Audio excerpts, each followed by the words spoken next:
231 դպրոց էլ չի փակվում։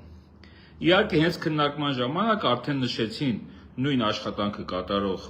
ազգային խորհրդի, կրթական խորհրդի անդամները, որ 3 դպրոց որոշել են, որ պետք չի լուծարել այդ 231-ից, եւ իհարկե այս ստախոս մանիպուլյատիվ այդ իշխանությունները հենց այդ փաստը օգտագործեցին, որ 231 դպրոց փակվելու մասին ուրեմն խոսակցությունները անհիմն են, որտեղ 229-ն ասեն կամ 228 հատափակվում, ոչ թե 231, վաղը մյուսով որ ասեն, բա ասում եք չի փակվելու, ասում եք ճիշտ եմ ասել, 231-ը չի փակվել, 228-ն է փակվել ընդամենը։ Այնտեղ մանրամասը ներկայացրեցին մարդիկ, որ հիմնականում դա լեռնային, սահմանամերձ գյուղերում, որտեղ առանց էնել